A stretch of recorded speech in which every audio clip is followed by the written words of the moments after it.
What's up, y'all? It's your girl, Brittany the Brand, here with Sheen Magazine, Sheen on the Scene. And I am here with none other than an actor, philanthropist, and producer, but overall mogul, Lucky Johnson. How are you today? I'm fine. How are you? I'm doing well. I'm doing well. First of all, your space here, I was not prepared, okay? It's a phenomenal space. It's so personalized, but then it's general as well. Can you kind of give me where your influences met the manifestation of the space? Absolutely. So I just thought it was important for me to create the space in the atmosphere, if you will, where creators could come and be able to create, to have free creativity, creative control in their mindset. Because when someone is pushing forward a story or an agenda or a motive, sometimes they need a palette or a canvas to do such a thing. So I'm excited about the space being able to create these sound stages so that people can push forward their culture, their story, if you will, and their content. And they may not be able to access certain places like a courtroom or a jailhouse or a bedroom or whatever. We're able to supply that for them here at Lucky Johnson Studios. Now, one thing I did notice that I pointed out to your colleagues when I walked in is that your face isn't everywhere. And when I come into a space where I have a boss that knows they're a boss and the projects speak for themselves, why is it not more of your face? Is that intentional, or is that something that maybe just happened over time? The name is more important than the face because the branding of the name is everything. So when certain entities or businesses made a trajectory or a change, I was able to see a certain trajectory and change in branding the name.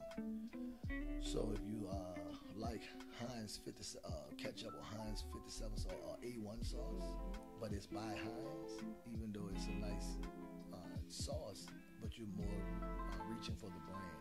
So when you brand a name, the name branding is more important than the face, in my opinion.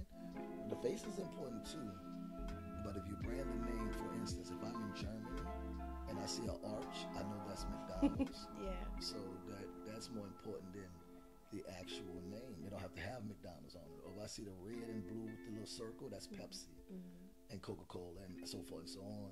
So a lot of times people, they worry about more of their face than their name. I think that's a problem for them because the name branding is what people draw to. So wherever I go, if I do a play or a movie and they hear my name, Lucky Johnson, they know it's going to be good content, it's going to be a good show, it's going to be safe, it's going to be fun, and they're going to get their money's worth no matter what it is. So branding the name is important. That's brilliant. And I feel like it's so many things where you don't have to know the face behind the name, but if you know that name, that's all that matters. And when it comes to how you got your name in the industry, what was that like for you, that beginning journey? And can you kind of correlate any similarities between your first days to now? So when I first started acting, I was 11 years old, and I did these commercials. British Knights had a tennis shoe that light up. I'm aging myself now, but that's okay. It's okay. We're fine. We won't tell anybody. Yeah, exactly. I'm just 25. Yeah, not a day over 24. Absolutely. I did a commercial for rallies. They call it Checkers other places, but I'm from New Orleans, and we had I had a child abuse commercial that I was out of my group. I was the first one able to cry. I was 10. And so getting a check in care of me to mom, that was exciting. I felt like the man of the house, and we was able to get Cox Cable and buy some more food because my mom was a very proud woman. So there's no welfare, there's none of that stuff. She worked 2 jobs. She would get blisters on her feet and catch that RTA bus out in New Orleans, and that's her way of taking care of family. But to be able to get those checks and doing those commercials, I felt real proud. So that's kind of where I got the bug. I got started at. But as it transitioned on more and more, I moved into music, playing trombone and reading music in the band and stuff like that. But then we came back around to the movies and the plays because I saw my cousin do it, and he was like, "Oh my God!" I said, "This is a beautiful thing." The getting the material, I was good, but I saw the money involved too. I must be honest, it was a lot of money. So I said I need to follow the bag, So that's how that kind of came about as far as being able to tell my stories from my perspective and my point of view. That allowed me to get a stronghold in the business, and also I already had knowledge from way back when, because I was young in front of the camera and understanding the dynamics of how everything was moving. Now, let me ask you this, and this is a segue, but it's also just like a question of my own. Would you prefer to be rich or famous if you had to choose? And I ask that because in my personal perspective, I would rather be famous, because when you're famous, you don't need money. And that's just I've kind of observed over time in the industry, especially doing media, seeing it on both sides. But do you have one that kind of outweighs the other? So I have to beg to differ for you, unfortunately. Hopefully I could change your mindset. Okay. I've been famous all my life. So to be wealthy is more important than being rich. So spiritually, the rich man didn't make it to heaven, he made it to hell. That's a whole nother conversation. We'll talk about that another time. On the next episode. Yes, I just had to, it's Sunday, so I wanted to. But you could be famous and broke. I know a lot of people that's famous and they're broke. Neither here nor there. And when I'm saying broke, it don't even have to be monetary. They could be broke in spirit. They could be broke in health. They could be broke mentally. It takes a toll on you. To have the fame is okay, and your face card will be certified to get you indoors and get you in buildings.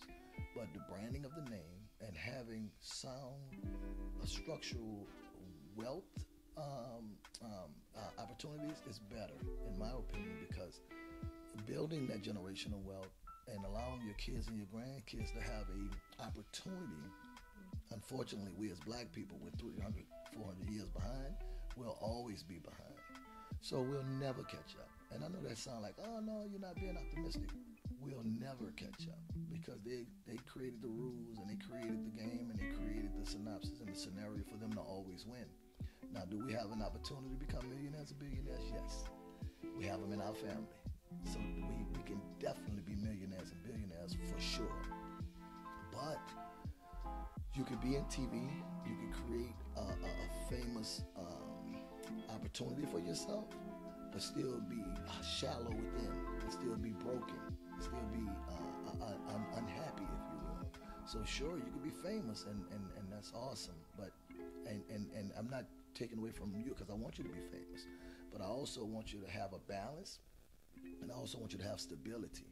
I don't want you to be famous, but pulling up at the apartment complex in the project somewhere, and I'm not knocking the project, because we all come from something. I know damn well I do.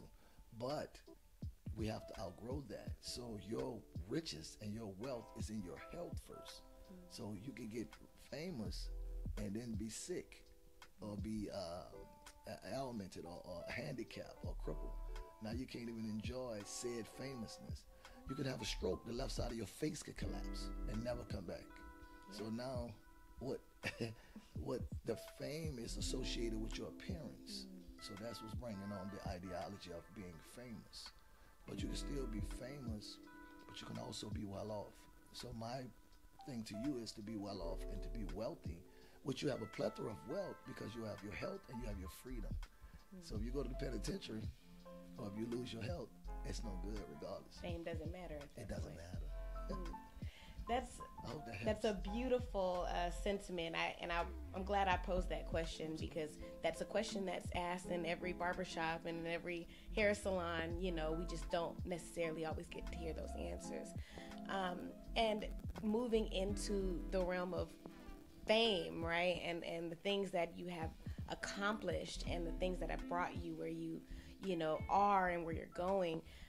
Working with people like Oprah, working with people like Paula Patton or Keanu Reeves, or Mark Wahlberg, or I like it. And Tyler Perry, of course. You have the dynamic of family, but you also have the dynamic of business. What have you learned from your time in the industry that correlates to the world around you, around your family, around everything that you have going on? You have some really great questions. Thank you. You're a phenomenal interviewer. I appreciate that. Thank you. Very good questions. Y'all heard that. Very good. Sheen, y'all doing good with this one. I'll let you know that right now. Boost it up. That's right. Give her a raise. The being able to be a part of these circles is life changing. right? My degree is stayed in film. I have an associate's and a bachelor's in performing arts and media, and now I'm going to get a doctorate um, in August of next year for philosophy in music and film. I know that's right. And then I get a doctorate December 15 in Houston for humanitarianism from Christian Bible Seminary in Houston. They just sent me that email to my publicist the other day, and I'm excited about that. But it's also a testament to the fact that, one, I stayed the course. I stayed in my purpose so I could be purposeful. I also allowed myself to have value so I could be valuable, right? And when you take and study under certain people, you learn different ways, right? So I'm what I consider non-traditional and unorthodox in my way because I studied under Tyler. So by me studying under Tyler, I didn't study under Hollywood. So the way Hollywood did things is different the way Tyler did things. So it makes it different from the way I do things. So when people see me or they hear me or they meet me or they may say, oh, it might be nepotism. He got in because, no, Tyler told me to go to acting school, and I went. And then I just kept being a made man. I just kept getting to higher learning. And then one thing led to another thing. Because why does the grip do this? And why does electric do that? And why does lighting do that? And why is the cameraman doing that? So I learned everything. So if my editors take me too long, I tell them, thank you for coming, and I finish editing it myself. Because I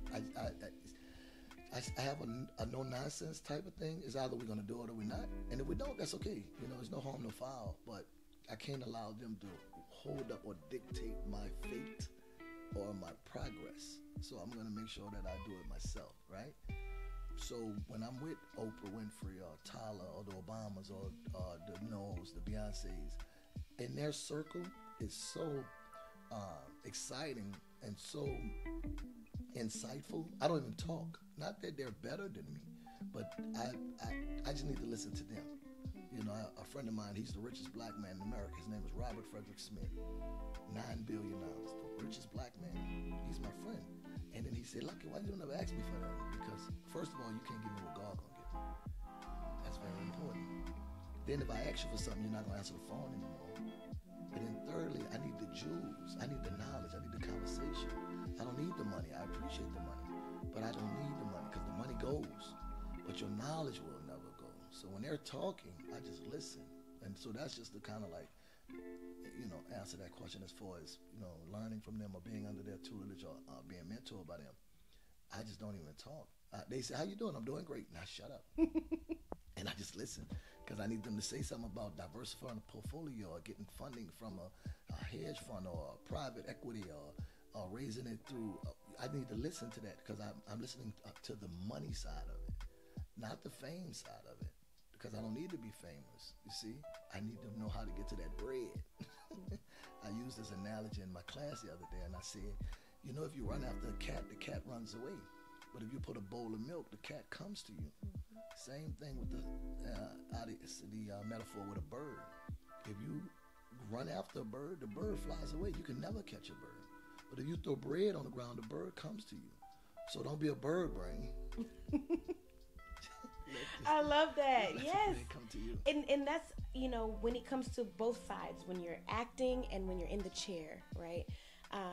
Can you give me a project from either side that really showed you who you were in the industry the most? Was it on camera or off camera, and why?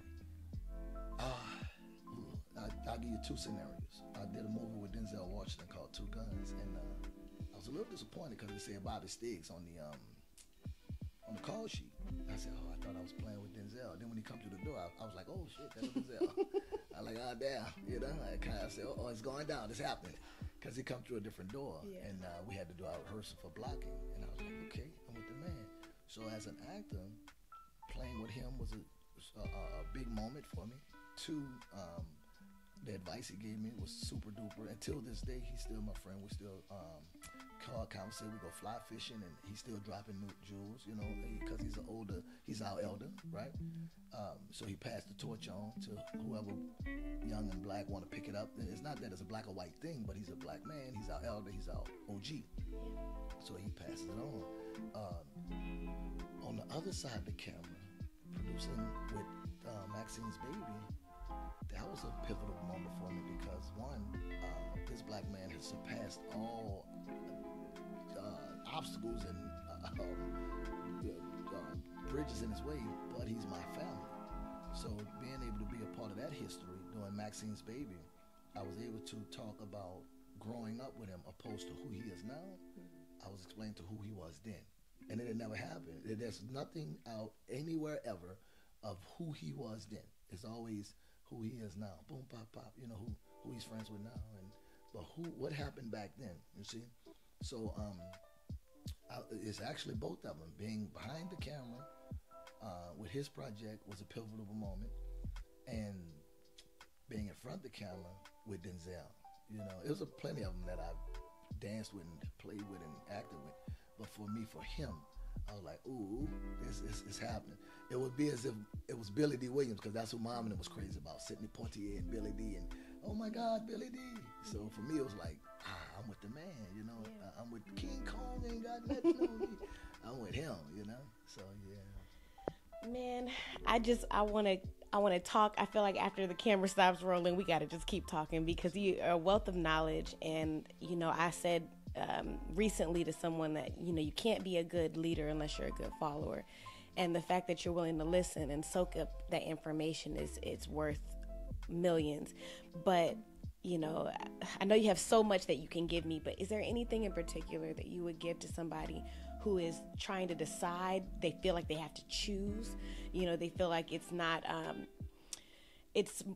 more than one way to skin a cat. You have to do this, and that's the only thing you can do. And if you don't do that, you're not successful. How do you balance all of the things that you do, and how would you encourage someone else to do that balance?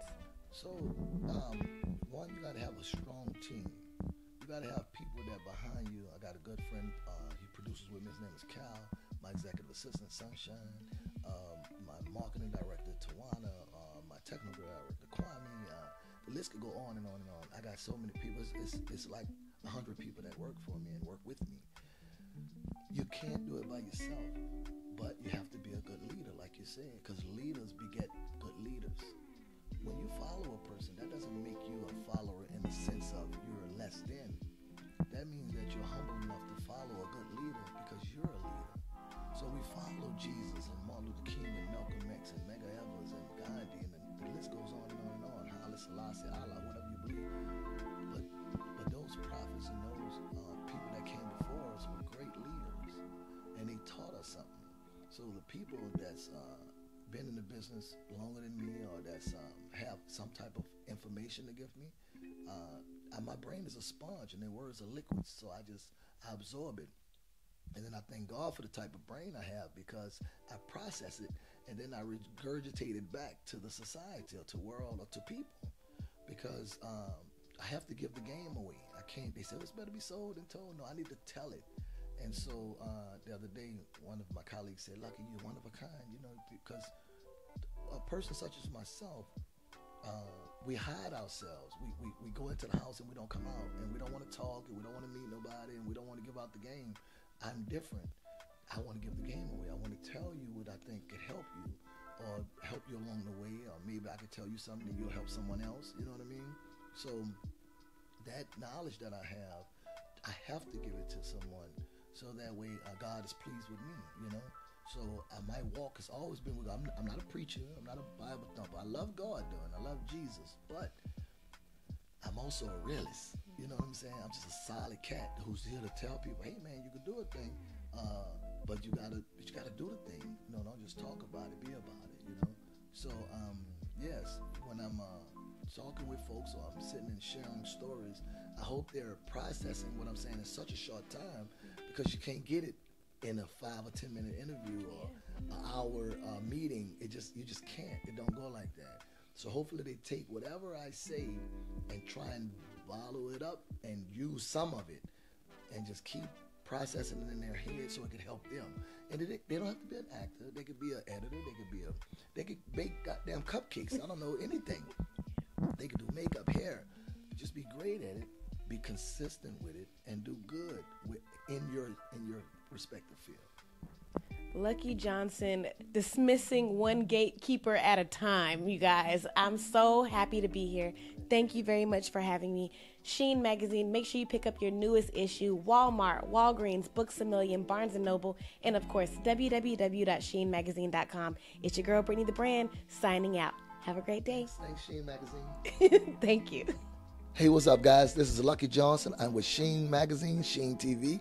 We're at Lucky Johnson Studios here in Norcross, Georgia, and it's going down the super duper major way. You make sure y'all follow us on Instagram or call us at 404-960-2034. Lucky Johnson Studios for all your recording needs, podcast, TV, film, music. We got it. We do it. LuckyJohnsonStudios.com. Thank you, Sheen Magazine.